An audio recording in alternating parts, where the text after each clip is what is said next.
Halo, Halo, selamat pagi selamat Dokter pagi. Precil. Apa kabarnya? Menjelang siang ya. Oh, menjelang siang, benar. Gimana dok? Kabar kabar dokter, keluarga? Sehat, sehat, sehat semuanya. Alhamdulillah. Masih bersyukur semuanya dalam keadaan sehat. Alhamdulillah. Oke dok. Eh, Langsung aja ya dok ya. Kali ini para bunda udah siap mendengarkan penjelasan dari dokter mengenai sebenarnya picky eater itu kenapa terjadi sih dok, dan periode ini berlangsung berapa lama seperti itu. Silakan dok untuk Oke, penjelasannya. kita mulai ya, Mbak Maya ya. Oke. Jadi begini sebenarnya banyak orang sekali yang melabel anak kita termasuk picky eaters, padahal mereka sendiri tidak tahu apa sih sebenarnya yang disebut dengan picky eaters itu. Yang sebenarnya harus diketahui oleh para orang tua adalah ada 4 kelompok makanan. Yang pertama adalah kelompok karbohidrat, yang kedua adalah kelompok protein, baik itu protein hewani maupun protein nabati. Kemudian ada kelompok sayur dan buah, kemudian ada kelompok susu. Jadi ada 4 kelompok yang harusnya kita bisa membagi-bagi makanan seperti apa menurut definisi picky eaters. Jadi kalau golongan karbohidrat itu apa aja? Misalnya dia nasi, terus jagung, terus kentang, terus ubi. Iya, oke. Untuk kelompok protein itu kan ada protein hewani seperti daging sapi, daging ayam, kemudian ikan, kemudian seafood, kemudian protein nabati kayak kacang-kacangan, tahu, tempe, ada sayur dan buah, dan yang terakhir adalah susu. Jadi ada 4 kelompok yang harus kita ketahui. Nah, picky eaters itu sebenarnya apa sih? Picky eaters itu kalau dia masih mengkonsumsi minimum satu macam makanan dari satu macam kelompok. Itu kita sebut picky eaters. Jadi misalnya kalau kita bilang anaknya nggak doyan nasi, tapi dia masih mau makan kentang, berarti dia termasuk picky Picky eaters. eater. Kalau dia masih mau makan ikan, tapi nggak mau makan ayam, kemudian di kelompok berikutnya dia masih mau makan sayur dan buah ya, misalnya dia masih mau makan tomat atau semangka, tapi nggak suka bayam. Dan yang terakhir adalah susu. Susu tuh bisa ASI atau formula. Nah, kalau minimum satu macam dari 4 kelompok tersebut, ada yang masih dia bisa makan, tapi dia tidak mau makanan lain, itu namanya adalah picky eaters. Nah, picky eaters ini sebenarnya dari segi uh, rasa, sebenarnya dia tidak terlalu suka, kemudian dia tekstur dia juga memilih, dan jumlahnya yang dimakan hanya sedikit. Itu sih sebenarnya yang kita sebut dengan picky eaters. Tapi ini adalah fase normal perkembangan anak. Jadi tidak usah khawatir para bunda sekalian bahwa fase ini akan berlalu. Bagaimana cara kita mengatasinya? Sebenarnya ada berbagai macam cara karena kebanyakan picky eaters ini terjadi di umur di atas 1 tahun. Jadi yang harus kita lakukan adalah jangan pernah memaksa anak untuk makan. Yang kedua adalah campurkan sedikit makanan dengan yang dia suka. Misalnya, dia sukanya apa? Dia sukanya buah dok, tapi nggak suka ayam. Ya udah kita bikin aja ayam saus nanas, misalnya gitu. Itu bisa saja kita pakai. Atau misalnya kita mau ngenalin ketan nih, jadi kayak mango sticky rice. Itu kalau untuk anak-anak yang suka buah. Atau bisa juga mengajak anak untuk membantu. Jadi dia melihat cara kita memasak, menyiapkan makanan, membantu memotong-motong, tentu saja dengan pisau yang tidak tajam ya. Kemudian kita bisa membuat proyek untuk anak yang 2 tahun ke atas, misalnya pakai kismis atau enggak pakai selai kacang atau enggak pakai coklat topping gitu. Itu bisa saja dibentuk-bentuk atau dibentuk bento-bento gitu. Jadi sebenarnya lebih banyak mengubah image dia bahwa makan itu sesuatu yang sebenarnya menyenangkan, rasanya enak, dan supaya dia lebih mau berani mencoba. Itu sih Mbak, Oke, dari oke. saya untuk picky eaters. Tapi dok, kalau sebenarnya picky eaters itu tadi dokter menjelaskan bahwa kebanyakan di atas 1 tahun dan itu normal terjadi. Iya, Kemudian mm-mm. kalau bagi bunda yang sudah baru empasi nih dok, misalnya baru usia 6 bulan, 7 bulan, kemudian anaknya menolak makan, itu banyak di komentar dok. Iya, itu sebenarnya kalau gerakan tutup mulut atau dia tidak mau makan, ada banyak faktor yang harus kita lihat karena secara umum hanya 3% saja anak yang betul-betul mengalami kesulitan makan. Sisanya adalah biasanya kita terjebak ibunya terutama atau pengasuhnya terjebak dengan metode zaman dulu yang kalau makan harus begini-begini atau ibunya justru banjir informasi, terlalu banyak Hmm. baca. Katanya harus tiap 2 jam makan. Hmm. Iya sih, tapi kalau anaknya ngantuk di jam segitu kan nggak apa-apa mundur gitu kan. Kita juga kadang kalau lagi liburan pengen kok bangun siang, nggak harus Hmm. kerja. Kenapa anak itu harus selalu Sempurna ya apa dok. ya? Iya, harus selalu oke banget, nggak boleh tidak oke gitu loh Gimana? maksudku. Oke. Gitu. Jadi sebenarnya kalau GTM itu harus dicari penyebabnya apa. Bisa waktunya mungkin tidak tepat, atau mungkin dia waktunya tidak tepat tuh dia belum lapar atau belum ngantuk ya. Yang kedua adalah mungkin duduknya nggak nyaman, itu juga bisa saja karena high chair-nya terlalu tinggi atau terlalu rendah, atau duduknya sangat tidak nyaman, atau kadang memakai atribut slubber atau baju-baju tertentu juga dia tidak nyaman, kepanasan juga bisa. Selain rasa, tekstur, ada yang senang kresek-kresek, harus disaring, ada juga yang tidak suka, harus di blender. Jadi sebenarnya GTM itu adalah tantangan menurut saya. Semua anak pasti pernah mengalami periode GTM. Jadi seharusnya semua ibu percaya diri. Itu yang kunci nomor satu sih Mbak, bahwa dia pasti bisa melewati badai GTM. Pasti bisa. Nggak ada anak yang nggak suka makan. Kecuali dia ada keterlambatan perkembangan seperti autis atau delayed speech atau kita bilang sensory aversion atau enggak sensory processing disorder. Jadi ada kelainan bawaan. Tapi kalau anaknya sehat-sehat saja, biasanya itu adalah masalah kitanya mau mengeksplor apa tidak. Gitu, baik dok. Kemudian kalau tadi dokter bilang sebenarnya semua anak tuh suka makan kok, tergantung nanti fasenya sudah selesai. Kemudian untuk tadi kelainan-kelainan itu dok bisa dicek ke dokter spesialis anaknya ketika sudah apa dok? Oke, biasanya sih yang poin utamanya adalah kalau ternyata dia 3 bulan berturut-turut berat badannya tidak naik, itu kita harus mulai berkonsultasi ke dokter anak. Nanti biasanya dari dokter anak akan dilihat, karena berat badan tidak naik itu kan seperti pernah dibahas sebelumnya ya, bahwa yang ikut webinar pasti pernah ikut bahwa berat badan tidak naik itu penyebabnya bisa macam-macam. Bisa karena masukannya yang kurang, bisa juga karena ada kelainan bawaan dari anaknya sendiri, atau bisa saja ada infeksi, bisa juga kekurangan zat besi. Jadi banyak faktor yang harus kita cari, bukan melulu hanya masalah makan gitu loh maksudku. Ibunya udah marah-marah, ternyata anaknya alergi protein susu sapi. Ibunya udah marah-marah, udah kesel-kesel, anaknya kena tuberkulosis gitu. Jadi kan sebenarnya kalau diobatin tuberkulosisnya, anaknya mau makan gitu loh Mbak. Jadi maksud Gitu. aku tetap harus ada kok jalan keluar tuh pasti ada ibu-ibu. Jadi jangan patah semangat. Oke, berarti pokoknya ini semua memang pasti dialami oleh para bunda dan harus tetap semangat ya dok Iya, ya. dan Oke dok. akan lewat kok Dan waktunya akan gitu lewat maksudku. pasti. Uh-uh. Dan biasanya ini sih dok, apa namanya, kita juga perlu caregiver yang lain, mungkin ibu mertua, mungkin ada mbak yang bantuin, juga harus diedukasi ya dok ya. Betul betul. Jadi yang lain harus sama gitu, mindset, konsepnya harus sama gitu. Oke dok. Ini dok dari hasil kemarin dari poster yang sudah Mm-mm. kita posting, kita survei beberapa tema yang muncul. Ada 4 hingga 5 tema yang ditanyakan. Pertama tentang GTM, GTM, kemudian tumbuh gigi, yang ketiga feeding rules, yang keempat definisi picky eater yang sudah dokter jelaskan, kemudian naik turun tekstur. Nah untuk yang pertama nih dok, untuk GTM, sebenarnya masa terjadinya di GTM itu untuk periodiknya ada perbedaan nggak sih dok? Mungkin usia 7 sampai 8 bulan tipikalnya kayak gini gitu, di atas 1 tahun tipikalnya kayak gini, seperti apa dok sebenarnya? Sebenarnya tipikal GTM itu sebenarnya menurut saya sih tergantung hubungan antara ibu dan anaknya. Pokoknya kalau ibunya tipe memaksa, anaknya tidak bisa dipaksa, itu pasti jadinya GTM.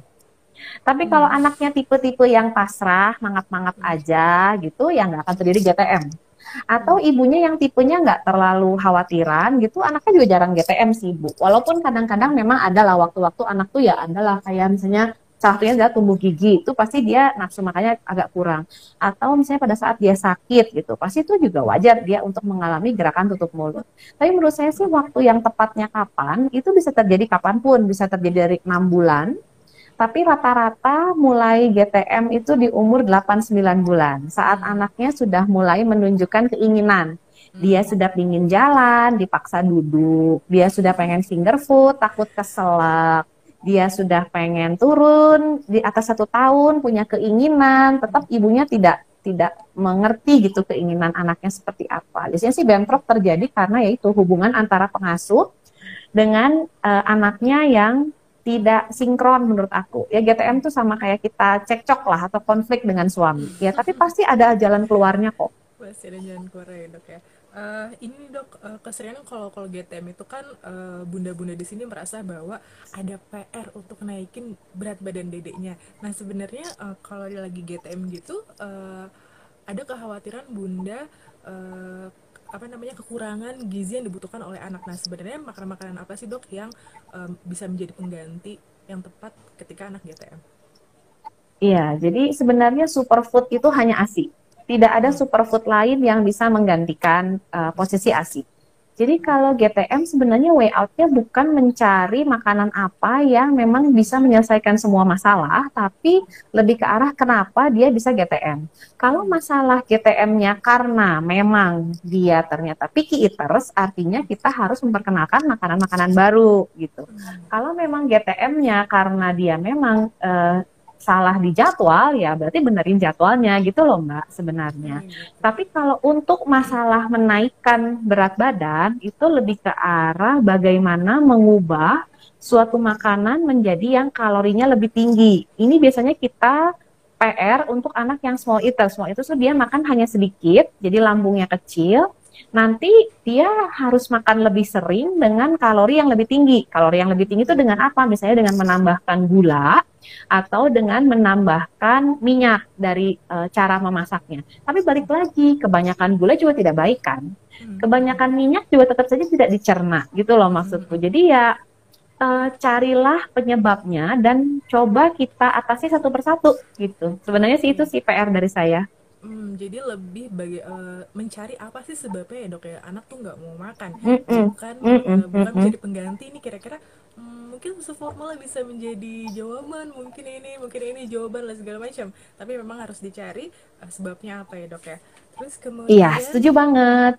kemudian untuk tumbuh gigi nih dok, banyak banget dari Mm bunda -mm. menanyakan anak saya 9 bulan tumbuh gigi nggak mau makan, makannya sedikit, atau keseringan ini dok, oh ini makan manis dok. Nah gimana dok menyikapi untuk Hmm, anak yang hmm. lagi tumbuh gigi? Ya, jadi balik lagi menurut saya ini sih tergantung tipe anak dan bagaimana deskripsi nyeri ya. Kalau aku sendiri sih dari kecil menanamkan ke anakku bahwa nyeri itu sesuatu yang wajar yang harus diterima. Hmm. Aku selalu bilang ke anakku kalau kejeduk nggak apa-apa. Oke kok, sakit sedikit ada mama. Mama peluk, mama cium, sakitnya hilang. Itu selalu. Jadi kalau kita dari kecil terlalu lebay dalam tanda kutip, orang tuanya kayak, aduh kamu jatuh, kamu sakit. Nanti kalau tumbuh gigi juga anaknya jadi lebay gitu loh maksudku. Oke. Karena dia kan kayak, sakit bunda, sakit sekali, aku nggak bisa makan. Nggak segitunya kali gitu ya. Tapi memang ada lagi balik juga anak yang Setuju. hipersensitif kita bilang. Jadi terhadap rasa nyeri, itu tuh dia merasanya tuh sakit banget padahal tidak gitu. Eh Sama seperti ada orang yang takut diambil darah atau takut disuntik, itu kan juga ada ya. Jadi saran aku kalau untuk tumbuh gigi, aku sendiri sih anakku tidak ada masalah dengan tumbuh gigi. Tumbuh gigi, makanan berkurang tapi tidak pernah turun tekstur. Tapi balik lagi ke tiap anak maunya gimana. Toh tumbuh gigi itu paling lama juga 2 minggu dia akan hilang masalah tumbuh gigi ini. Sama dengan sakit. Pada saat sakit, pasti berat badan akan turun. Tumbuh gigi, makan hanya sedikit, pasti berat badan akan turun. Tapi setelah sembuh, sebenarnya kan kita bisa mengejar ya. Karena begitu sembuh, biasanya ada periode kalau orang Sunda bilang memayu. Jadi, dia kayaknya ngelihat makanan tuh kayaknya semuanya mau, semuanya enak, semuanya. Nah, di posisi itulah kita Iya, hajar semua dengan makanan yang makanan baru. dalam tanda kutip berkalori tinggi supaya dia bisa mengejar setelah kejatuhannya. Itu sih tips dari saya. Tapi kalau untuk mengakali tumbuh gigi, mau yang manis ya ikutin aja dulu. Kalau memang lagi pengen turun tekstur, ikutin dulu. Kalau lagi pengen yang dingin ya boleh nggak masalah. Yang penting dia tidak trauma dengan makan. Nanti kalau Oke. setelah sembuh juga dia akan mau makan yang banyak lagi. Oke, baik dok. Menarik banget. Yang penting dia tidak trauma sama makanan, itu perlu jadi catatan ya dok ya. Karena banyak Iya. banget si bunda untuk ayo makan makan. Jadi sampai itu jadi trauma. Oke deh dok. Jadi yang penting ikutin dulu selera anak tuh sebenarnya apa ketika tumbuh ya dok ya. Oke, selanjutnya tentang feeding rules dok. Jadi manajemen Ya. manajemen makan makanan utama kapan, kemudian snack kapan, dan porsinya dok. Kalau untuk porsi itu kan bisa dilihat di panduan IDAI ya, bahwa porsi itu adalah yang disediakan oleh orang tua untuk memantau kebutuhan gizinya. Tapi tidak pernah di buku manapun dibilang bahwa anak itu harus menghabiskan porsi yang sudah disediakan oleh orang tuanya. Gitu, itu yang Oke. pertama. Yang kedua adalah kenapa selalu ada tulisan range ya. Jadi kalau frekuensi makan itu kan kalau kita lihat memang ternyata range, misalnya dari umur sekian sampai umur sekian, dia misalnya dari umur 6 sampai 9 bulan itu kan 1 sampai 2 kali snack, 2 sampai 3 kali makan utama misalnya. Dari 9 sampai dengan 12 bulan mereka akan menulis 2 sampai 3 kali, 1 sampai 2 kali snack, 3 sampai 4 kali makan utama. Kenapa nggak ada yang dibilang sehari harus 5 kali makan? Karena itu feeding rules adalah sesuatu yang menurut saya berkesinambungan antara anak bermain, anak belajar, anak tidur, dan anak makan. Itu suatu package yang tidak bisa dipisah satu persatu. Misal, kalau anak kita memang yang tipe doyan tidur, misalnya anak umur 1 sampai 2 tahun itu kan ada yang namanya awake time. Awake time itu dia bangun sekitar 4 sampai 5 jam. Ada anak yang 4 jam, ada yang anak 5 jam, gitu kan. Jadi kalau memang dia tipenya 4 jam, berarti dari bangun tidur sampai tidur lagi dia butuh 4 jam. Jadi selama 4 jam itu kita akan bermain, memberikan makanan, supaya dia cukup aktivitasnya dan cukup makannya gitu loh. Jadi sebenarnya feeding rules yang menurut saya pasti banget tidak boleh dilanggar adalah bukan waktu ya, tapi lebih ke arah distraksi. Distraksi itu artinya anaknya tidak sadar bahwa dia sedang makan. Seperti diberikan gadget atau diberikan mainan. Itu sesuatu yang tidak bisa ditoleransi gitu. Kalau masalah duduk di kursi, duduk di lantai atau duduk di pangku, menurut saya itu masih oke. Kalau anaknya sudah tidak mau makan, itu tidak usah dipaksa gitu. Jadi ada beberapa hal, tapi kalau untuk segi waktu menurut saya itu range. Ada yang memang rata-rata bilang 2 jam lapar, tapi kan ada yang 1,5 jam lapar. Misalnya sebelumnya dia hanya makan sedikit, ya pasti begitu berikutnya dia akan mungkin satu jam lagi sudah lebih lapar. Yang penting kita bisa membaca kapan sinyal kenyang dan lapar. Jangan sampai anaknya mau makan, nggak boleh makan sama orang tuanya karena belum jamnya. Begitu anaknya pengen makan, belum belum mau makan dipaksa makan, pas jadi jamnya lapar, anaknya pengen makan sama ibunya dibilang nggak boleh makan karena belum jamnya gitu loh maksudku. Lebihlah fleksibel sedikit, karena kalau kita lagi kuliner pun, misalnya kita lagi datang nih, misalnya ke kuliner ke daerah mana, kita kan makannya sejam sekali, pindah sini, pindah situ, pindah sini, pindah situ. Kadang lagi ada pinginnya seperti itu, tapi nanti kalau sudah rutinitasnya balik kan juga balik lagi gitu loh maksudku. Jadi uh, fleksibilitas adalah tentang jadwal itu perlu, Bu. Tapi kalau untuk distraksi itu bagi saya memang hukumnya tidak boleh ada distraksi, karena anak harus sadar bahwa dia memang lagi makan, bukan lagi main air terus disuapin atau sambil nonton disuapin, itu tidak ada hukumnya. Tapi kalau jam tuh memang fleksibel antara 2-3 jam, ada yang 1,5 jam, itu cobalah untuk lebih bisa membaca kapan lapar dan kapan kenyang anaknya. Oke, baik dok. Jadi memang harus lebih fleksibel mengenai waktu, tapi untuk distraksi tidak banget ya dok ya, bahwa kita ngasih pembelajaran bahwa Ya, ya. sedang belajar makan loh nak, seperti itu ya dok ya. Setuju. Oke. Terus volume juga ya, volume dan frekuensi juga sesuatu yang harusnya lebih fleksibel gitu loh. Kalau dia nggak bisa menghabiskan, mungkin kita bisa menyediakan snack yang tinggi kalori gitu loh maksudku. Oke. Cobalah lebih fleksibel. Oke, baik dok. Ya, jadi para bunda bisa menjadi catatan bahwa di sini untuk waktu nggak masalah. Yang jelas bunda bisa baca sinyal lapar sama sinyal kenyang yang tadi dokter Frechel jelaskan. Dan itu banyak banget sih dok pertanyaan kayak gitu, baik di DM, di komen IG, atau ini di live chat, porsi makan nggak habis dok, porsi makan nggak habis. Nah, untuk waktu nih dok, apakah ada waktu tertentu? Oh, kenapa ya dok ya anak saya makannya lama banget?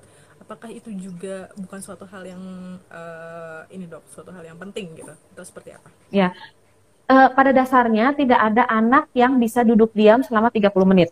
Itu kunci utama. Jadi kalaupun dia lebih dari 30 menit, pasti dalam tanda kutip sudah paksaan oleh orang tuanya gitu. Jadi Pokoknya kalau dia sudah tidak mau menunjukkan mau makan, kita tanya lagi. Kalau sudah bisa ngomong bisa sudah kenyang, ataupun dia bilang oh udah kenyang, atau enggak dia misalnya tadinya makannya cepat terus dia mulai lebih lama mengemut gitu. Kita akan bilang sudah kenyang, atau kalau dia bilang sudah kenyang walaupun masih tinggal sisa 2 sendok, kita nggak akan bilang 2 sendok lagi lah, kagok, abisin. Itu dia masih belum mengerti konsep membuang makanan gitu loh maksudku. Kalau kita orang dewasa kan tidak boleh Harus buang-buang makan. makanan, jadi harus dimakan. Tapi kalau anak-anak kan belum mengerti ya. Kalau dia kenyang ya sudah. Biasanya kalau sudah kenyang, biasanya saya akan mengeluarkan dalam tanda kutip kunci makanan kesukaannya dia.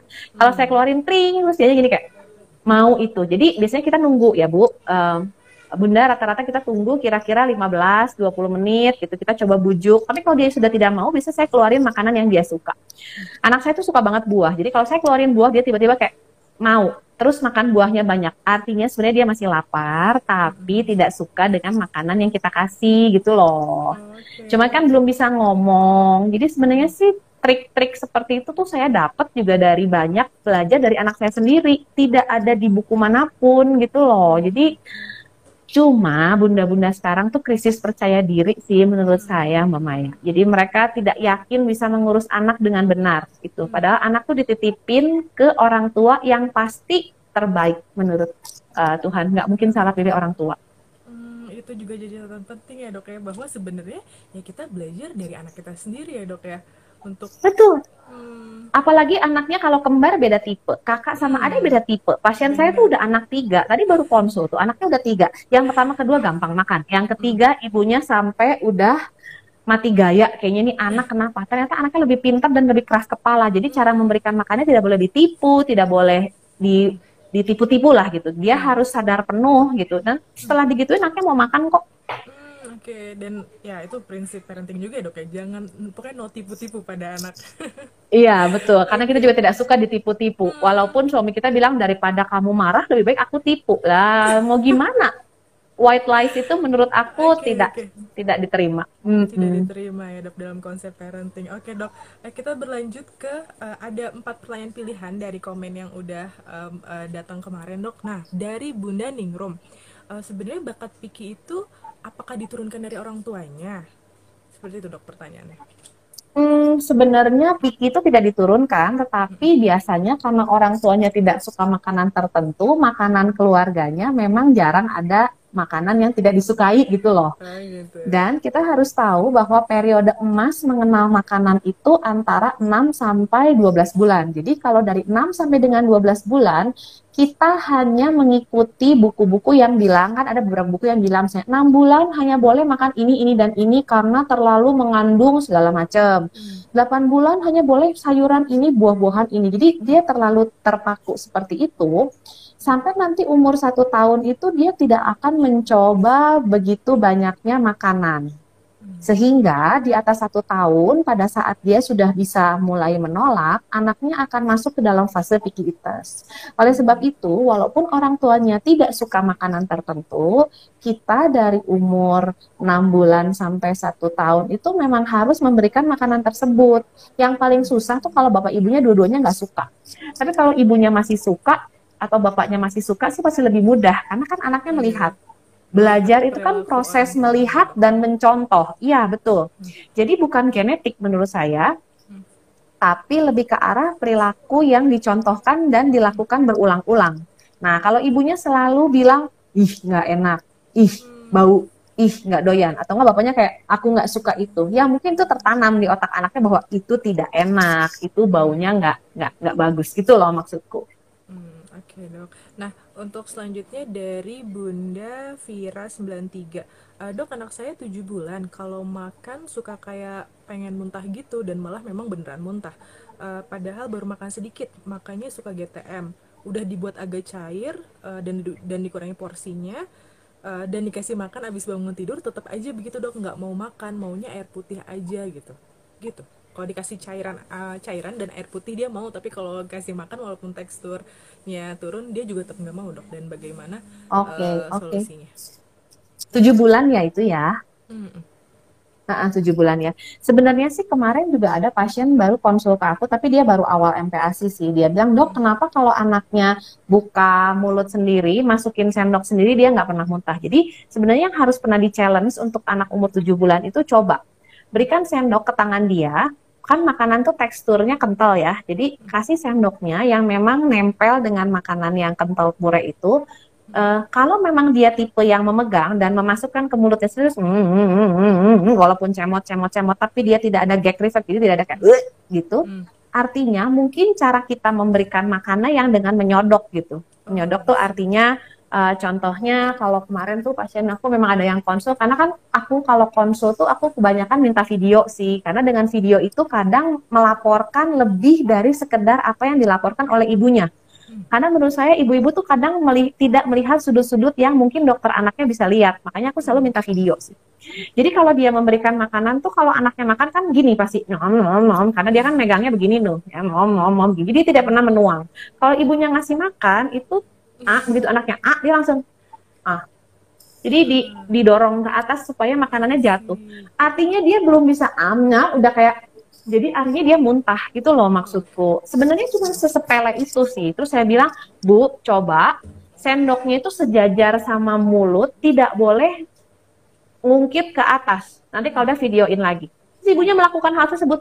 Aku bilang tunggu sampai mulut anaknya mingkem, dan biarkan dia menggigit sendok berisi makanan. Terus begitu gitu, hore dok, nggak muntah. Nah cuma sesimpel itu sih sebenarnya gitu. Kadang gitu, cuman kan ibunya nggak ngerti karena anak pertamanya dia tidak begitu, ini anak keduanya dia jadi bingung kan gitu. Jadi kan setiap anak juga punya oromotor yang berbeda-beda sih menurut aku. Walaupun usianya sama-sama 6 bulan, tapi ada yang jago mengunyah, ada yang belum. Jadi memang harus coba di trial sih dengan coba makan sendiri atau kita masukkan sejajar, dia muntah apa enggak. Yang kedua adalah dengan memberikan misalnya makanan buah yang digigit, misalnya buah yang digigit aja. Kalau kita pegangin, tidak disodok ke mulut, di dalam mulut dia kayak tapi dia tidak muntah, artinya dia tidak bermasalah dengan gag reflex gitu. Orang motornya masih oke. Jadi sebenarnya untuk mencari kenapa ya, itu tuh memang harus trial and error dan harus lihat videonya sih Mbak sebenarnya. Baik, menarik ya dok ya. Jadi memang kalau Tapi konsultan mungkin dokter, tadi bisa dicoba dulu ya. Mungkin tadi tips dari saya mungkin sama Bu Fira bisa dicoba dulu gitu, siapa tahu membantu. siapa tahu membantu. Oke, yang penting ngasih makannya jangan kayak orang numpahin makanan ya dok ya, tapi nunggu anak Betul, kayak betul. mengunyah sendoknya. Oke, Iya, pertanyaan betul. selanjutnya dok dari Bunda Pungki Andri Wintanti. Anak saya 7 bulan, sama dok, 7 bulan lagi, sedang GTM udah lumayan lama. Makan cuma beberapa suap aja, selebihnya tutup mulut rapat-rapat. Saya sudah coba naik tekstur, makanannya juga variatif, kadang homemade, kadang sportif, tapi tetap susah juga. Kalau cemilan dia mau buka mulut dok. Nah, makanan utama aja yang nggak mau. Saya khawatir BB-nya turun. Gimana ya dok?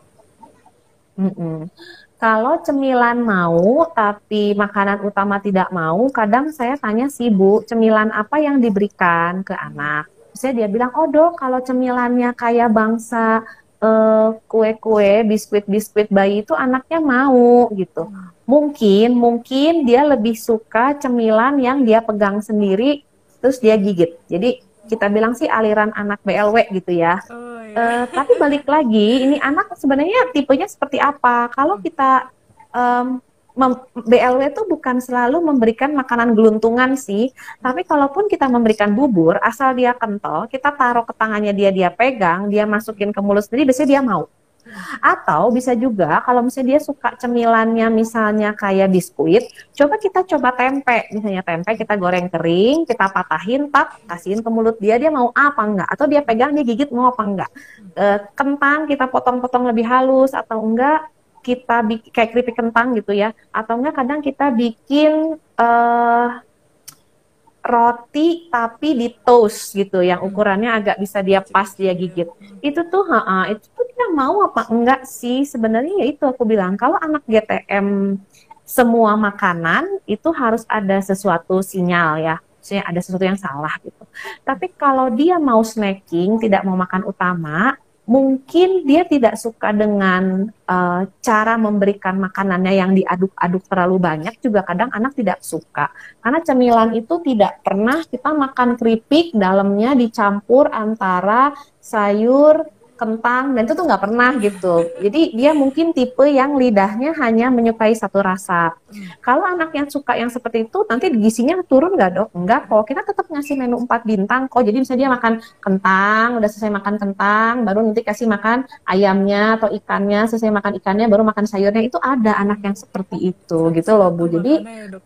iya, dia nggak suka di dalam mulutnya itu berbagai macam tekstur juga ada yang seperti itu. Jadi mungkin dicoba Bu, siapa tahu dia tipe yang tidak suka disuapin atau dia tidak suka terlalu banyak tekstur dalam satu kali makan. Ya, Oke, baik dok.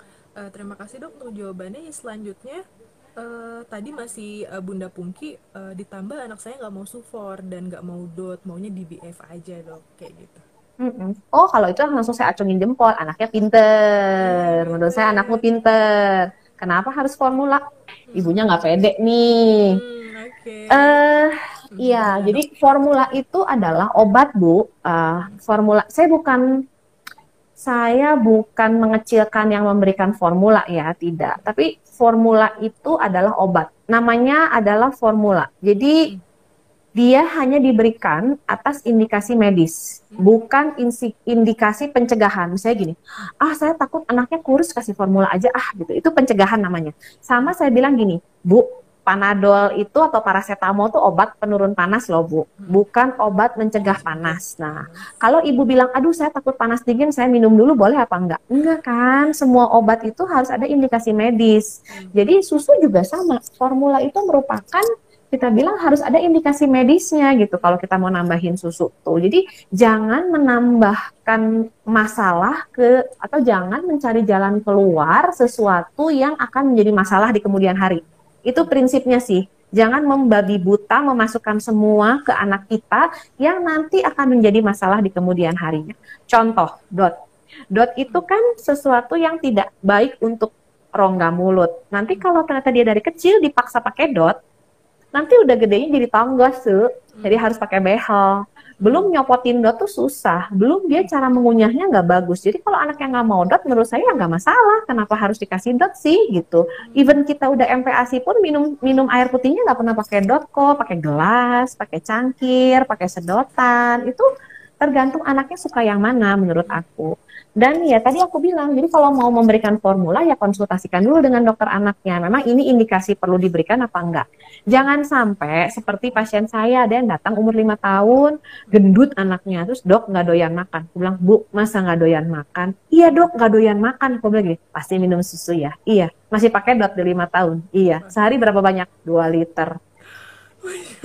Oke dok, 2 liter Jadi dok. itu hanya menimbulkan masalah di Beban. kemudian hari. Nanti dia edik dengan formula dan dot, ibunya datang lagi kan minta tolong. Orang dia nggak doyan makan bukan berarti digantikan dengan Susu susu, formula, oke. tapi diperbaiki makannya apa yang salah gitu loh Bu. Oke, para bunda sudah menyimak jawaban dari dokter Frechil ya, bahwa uh, susu formula bukan jawaban ketika anak gak mau makan seperti itu, karena memang susu formula adalah obat. Dan silakan konsultasi kepada dokter spesialis anak tercinta. Oke dok, selanjutnya dari Bunda Jessica Abraham. Anak saya 12 bulan, pengen makan sendiri pakai tangan, gak mau pakai sendok, gak mau pakai garpu, tapi jadinya milih banget dan porsinya jadi sedikit. Saya bingung buat masukin 4 bintangnya gimana. Nah, kalau saya lihat Mm-mm. harusnya sih pastinya dia lapar, tapi tetap lincah dan tidur malam juga tetap bisa. Bahkan susu yang terakhir suka nggak habis, apalagi tanda sudah kenyang dok. Oh, tanda sudah kenyang dok, gitu. Jadi dia maunya makan sendiri, tapi porsinya sedikit dok. Kalau saya bilang itu juga saya acungin jempol, anak pinter, mau mandiri, makan sendiri gitu. Itu sesuatu yang harus diapresiasi loh kalau anak mau mandiri itu. Hebat mau makan sendiri gitu. Jadi tugas kita sebagai orang tua adalah kalau di atas 1 tahun menurut saya agak sulit memasukkan, bisa sih digabung semua bikin 4 bintang seperti kayak makaroni skutel, perkedel kentang atau diaduk menjadi satu, itu bisa saja. Tapi kalaupun dipisah-pisah di atas 1 tahun tuh nggak masalah. Yang penting totalnya masih masuknya sama. Misalnya adalah seperti ini.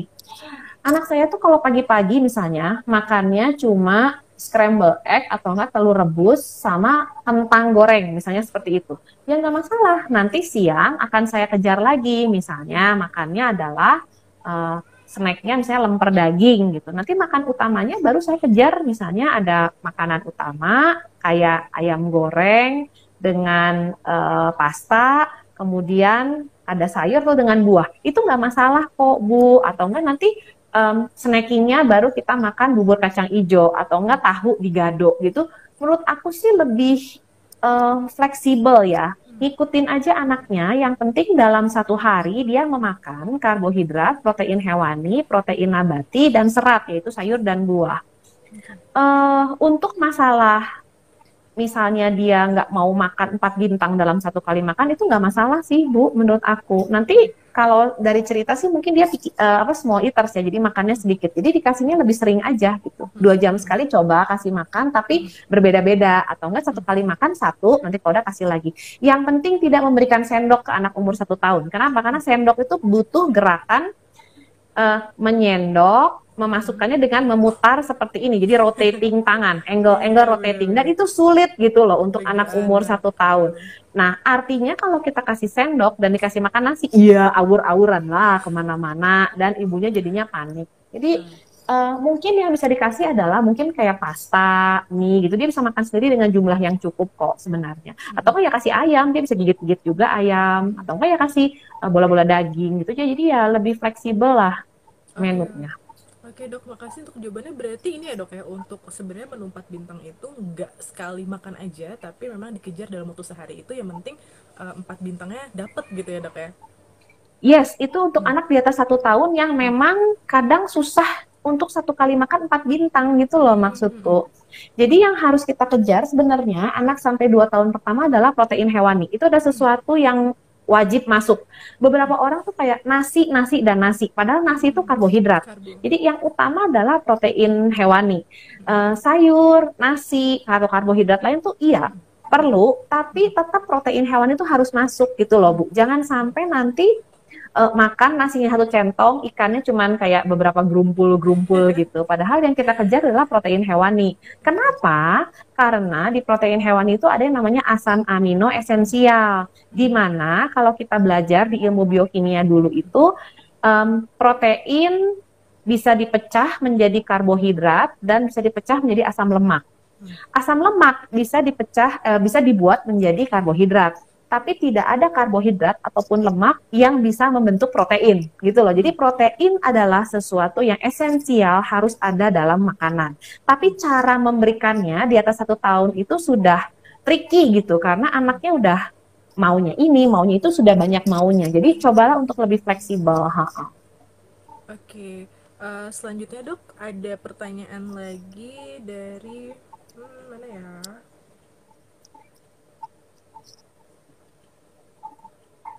Oh sudah dok. Untuk yang komen di postingan sudah lengkap semuanya. Nah kali ini Dokter Fracil boleh nih milih pertanyaan yang masuk di live chat IG live kita. Monggo dok silakan. Oh ini di fitur Q&A akan saya tampilkan dok.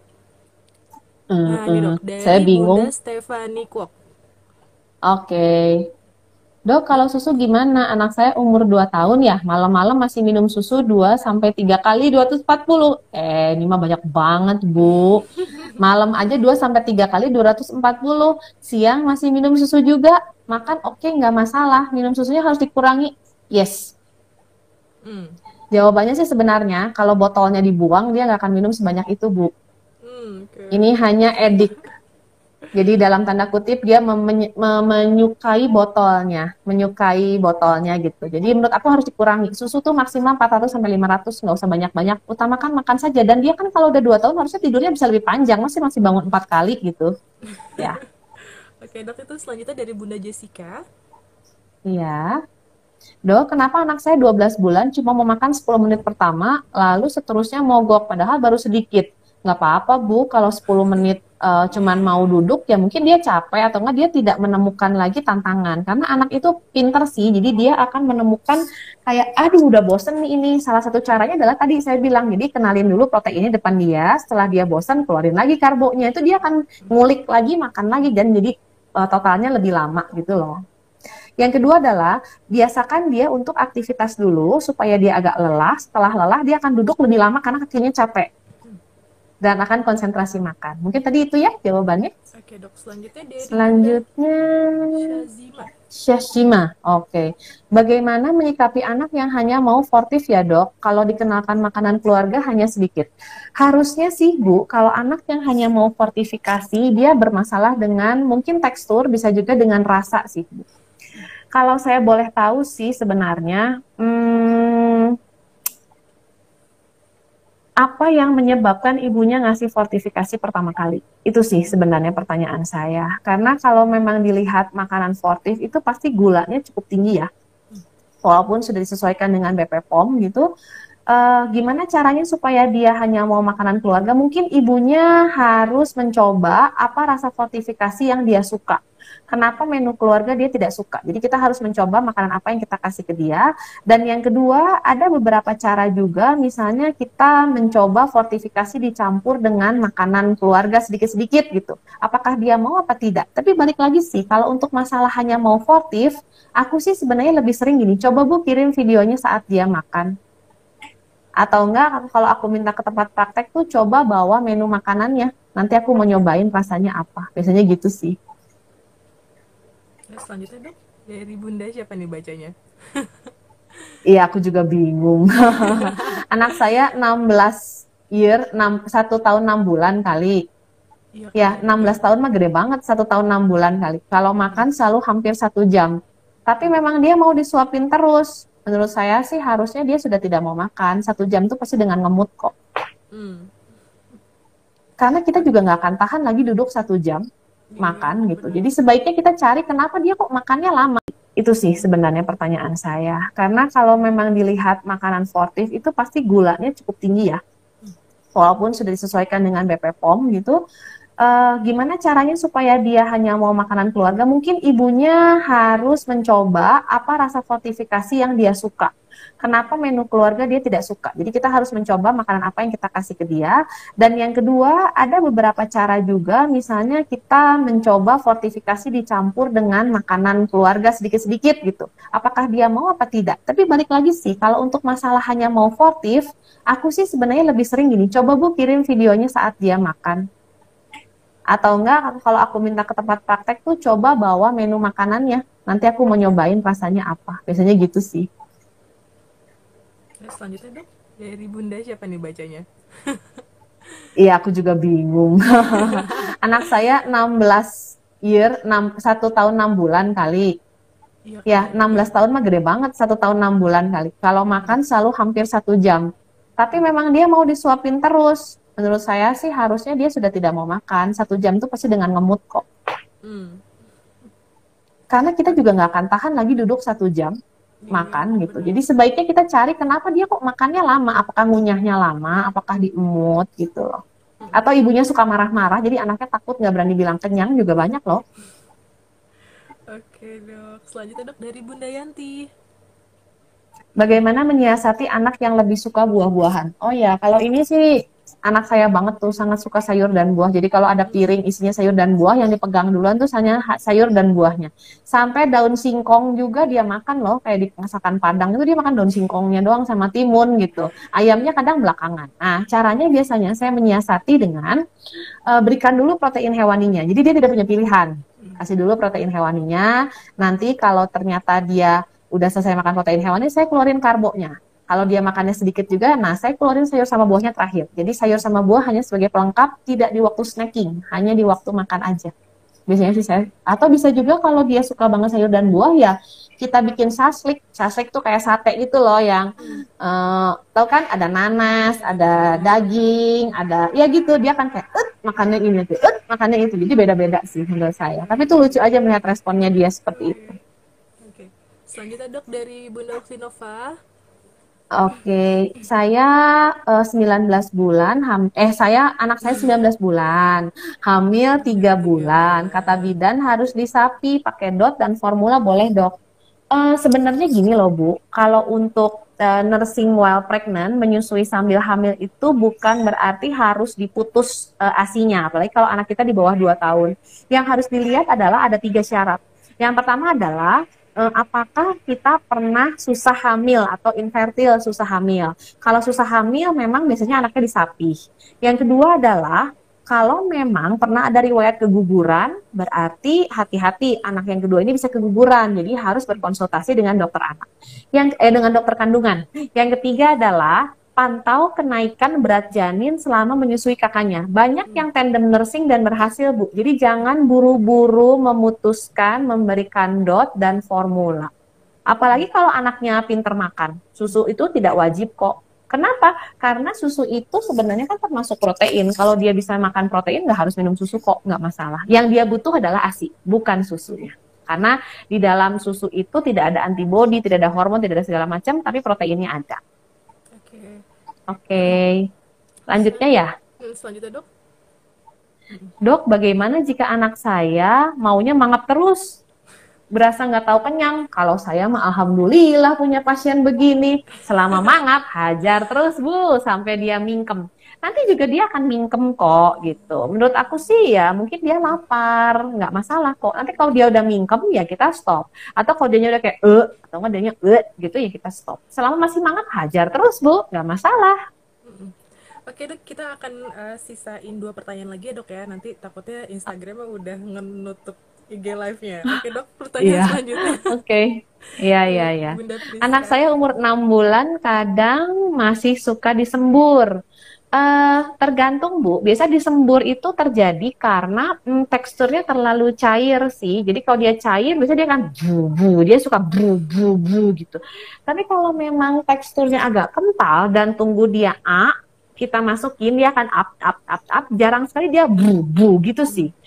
Eh, kita hanya perlu melihat aja atau mengevaluasi kapan dia menyembur, apakah dia memang tidak suka tekstur ataukah memang dia wujud penolakan gitu loh maksudku. Tapi wajar nggak wajar, namanya juga masih belajar makan, nggak masalah, tetap semangat. Selanjutnya dok dari Bunda Ide Sidia. Dok, anak saya hampir 10 bulan, sedang aktif sekali belajar jalan. Gimana caranya supaya anak mau duduk diam di kursi ya? Pertanyaannya. Oke, jawabannya biasanya saya akan memakai aktivitas motorik itu untuk anaknya lelah dulu. Jadi sebelum waktu makan, biasanya baru bangun tidur itu kan energinya masih full charge tuh. Kalau dia energinya masih full charge, kita akan membuat dia berjalan-jalan sampai capek, terus kan dia minta gendong tuh. Saat minta gendong, pangku aja sama ibu, makan bersama. Biasanya anaknya mau makan Bu, mau duduk karena kakinya udah capek. Gitu. Oke. Ternyata waktu kita masih ada 10 menit lagi dok. Kita kejar terus Oh gitu pertanyaannya ya. dok ya. Oke dok, selanjutnya dari Bunda Citra Pratiwi itu dok. Anakku 9 bulan, lagi tumbuh gigi langsung 4, jadi nggak mau makan, maunya ngemil-ngemil aja, kayak roti nugget dan fortifikasi. Kalau roti nugget sebenarnya mungkin dia butuh makanan yang agak dikunyah-kunyah gitu kali ya Bu ya. Jadi ya kita bisa sih ngasih apapun, menurut aku wajar aja. Nanti kalau sudah selesai tumbuh giginya juga dia akan makan.